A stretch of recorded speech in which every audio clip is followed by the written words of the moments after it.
Hello welcome to food box by Aruna. మనము రెగ్యులర్గా చేసుకునే ఉప్మాకి చెక్ పెట్టేసి ఈసారి కాస్త హెల్తీ వేలో రాగి పిండితో ఉప్మాని ప్రిపేర్ చేసుకుందాము. ఇది మంచి రుచితో పాటు ఎన్నో ఆరోగ్యానికి బెనిఫిట్స్ అయ్యే పోషకాలు ఇందులో కలిగి ఉంటాయి. ఈ రాగుల్లో కాల్షియంతో పాటు ఒంట్లో వేడిని తగ్గించే గుణం కలిగి ఉంటుంది. ఇలా చెప్పుకుంటూ పోతే ఎన్నో బెనిఫిట్స్. ముందుగా మనము రాగి ఉప్మా కోసం చట్నీని ప్రిపేర్ చేసుకుందాము.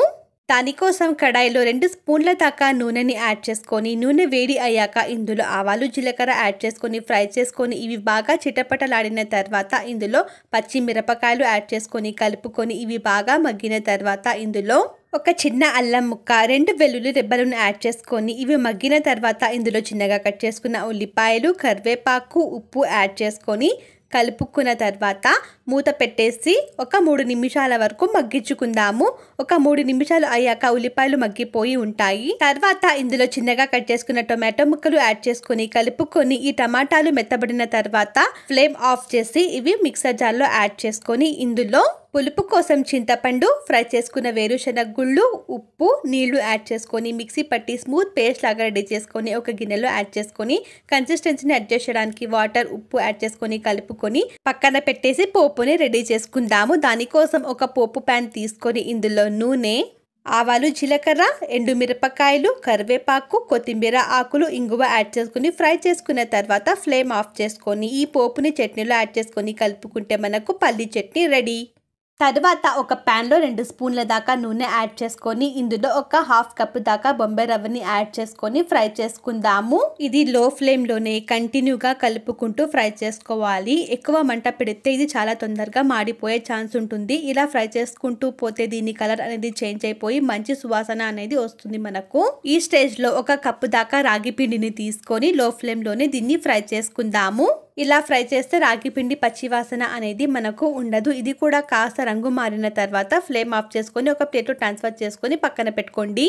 తర్వాత ఒక ప్యాన్లో ఒక 4 స్పూన్ల దాకా నూనె, 1 స్పూన్ దాకా నెయ్యిని యాడ్ చేసుకొని ఇది వేడి అయ్యాక ఇందులో ఉద్దిబ్యాళ్ళు, శనగబ్యాళ్ళు యాడ్ చేసుకొని ఇది కాస్త ఫ్రై అయిపోయిన తర్వాత ఇందులో ఆవాలు జీలకర్ర యాడ్ చేసుకొని ఇవి మంచిగా చిటపటలాడి ఫ్రై చేసుకున్న తర్వాత ఇందులో చిన్నగా కట్ చేసుకున్న పచ్చిమిరపకాయలు, మీరు మిరపకాయలను చీల్చి కూడా యాడ్ చేసుకోవచ్చు. ఇవి మగ్గిన తర్వాత ఇందులో చిన్నగా కట్ చేసుకున్న క్యారెట్ ముక్కలు, బీన్స్ ముక్కలు, నేను ఇక్కడ స్ప్రౌట్స్ని యాడ్ చేసుకుంటున్నాను. మీరు మీ దగ్గర అవైలబుల్గా ఉన్న వెజిటేబుల్స్ని యాడ్ చేసుకోవచ్చు. ఈ వెజిటేబుల్స్ ఒక 30% వరకు మగ్గిన తర్వాత ఇందులో చిన్నగా కట్ చేసుకున్న ఉల్లిపాయలు, కరివేపాకు, ఉప్పు యాడ్ చేసుకొని కలుపుకొని మగ్గించుకుందాము. ఉప్పు యాడ్ చేయడం వల్ల మనకు కూరగాయలు, ఉల్లిపాయలు అనేవి చాలా తొందరగా మగ్గుతాయి.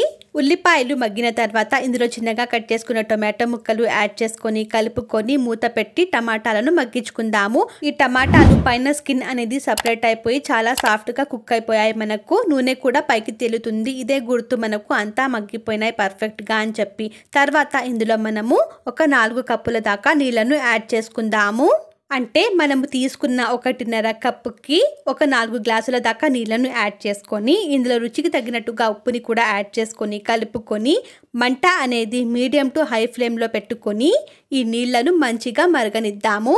ఇలా బాగా మరుగుతున్నప్పుడు ఫ్లేమ్ అనేది లో చేసుకొని ఆల్రెడీ ఫ్రై చేసుకున్న రవ్వ రాగి పిండిని యాడ్ చేసుకొని కంటిన్యూగా కలుపుకుందాము.